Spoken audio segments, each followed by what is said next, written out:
It's Buck Madoff, Project Vintage. Sparrow, shout out to Sparrow. We do our shows. It's kind of themed in a way. Yeah. So the idea was basically the rappers. It was like two female promoters, and I was like, you know, what y'all should do is make it like an unruly classroom photo. Like y'all the teachers, and like, you know, they throw, you know, they maybe one throwing a spitball, one flirting with a chick, and they liked everything else we did before that, but they just couldn't see that vision. So they didn't want to use it, so I took it, and I don't know if you remember the Marcy University concert. Yeah. You remember the flyer? No. It was like the same thing I just told them to do. Yeah. It was the unruly. It was called Marcy University. Yeah. So I made it like a classroom photo. And I even had like yearbooks when you got to the show. You know, everybody had their own like thing, like most consistent, best lyrical, whatever it was. Yeah. And it was a great show. This was a signature series concert, right? No, it wasn't no signature series at that time. Okay. This was like 2014 or some shit like that. Okay, gotcha. It was Black Money, so I guess, but it wasn't signature series. Wasn't it wasn't out yet. Yeah. Okay, got you.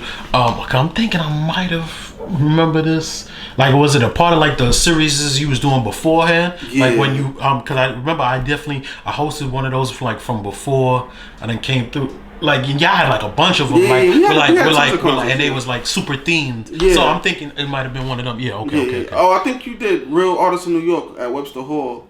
I did one at like Route 60 something. You know, no, that wasn't us. That was with Cavi Brooks performed, A Miller performed. That was y'all. You said Route 66. I was some. I forgot some. It's like a club, like. By Williamsburg or some shit like maybe like I don't some know. Sunset Park. I don't know. We did so many shit, so much shit. So it's much just shit, like we've been throwing shows for like since I think 2012 was our first event. Yeah.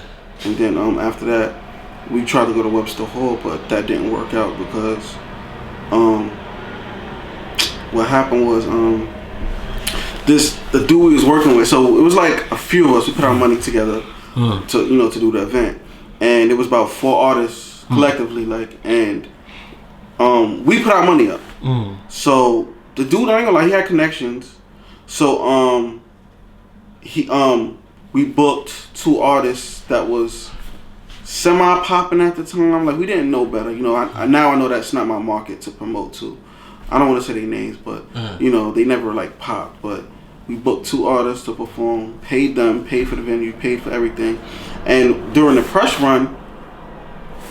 The dude that had the connections was talking to some other dude, and they didn't want the artist a part of the press runs. So I'm like, yo, that don't fucking make sense. Yeah, nigga, like, part of the reason I paid you. Yeah, it's like he wanted those other 2 artists just to do the press runs that we booked. That had a little bit of more buzz than us. But that don't make sense. Like, how am I supposed to promote to my people if they not seeing me on these platforms? So it's like we just kept going back and forth about that shit. So long story short, I barked on a nigga.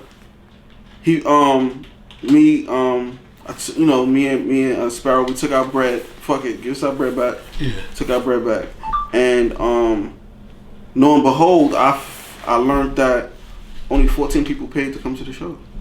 Damn. At Webster Hall with 2 artists that was semi-popular at this point in time. Yeah, and me being the petty nigga that I am. Yeah. So they ended up doing what they did it. They still did it. Okay. I went and everything. Oh, is that how you found out? No. It looked like it was decent. But 14 people paid. And the rest of the people were cops. I don't mind your business. I wasn't. So, being a petty nigga that I am, I booked Webster Hall. And I think you were there, right? I'm trying to think. Who was the headliner? There was no headliner. I was the headliner. He was the headliner. Yeah. Might have been. So, about 400 people came out. Yeah. So, we did that with me being the headliner. Yeah. You know what I'm saying? So, that made me realize, like, alright, you know what the fuck you talking about. You know what the fuck you doing. Like, you know what I'm saying? This was early. Like, this was early in doing shows. So, you know, that felt good. What you think? What did you think went wrong with the fact that you think you did like what's like with you being the headliner versus you having like maybe like somebody semi-popular. I'd like to know personally just in case. Well, at the time I didn't think about that. This was you know, no. But I'm asking you though, like hindsight being 2020. What you think went wrong with that? What was the? It wasn't even that was the problem. The problem was we not on these press runs, and we the artists that we're artists, and we the ones that paid for these niggas to fucking perform on the show.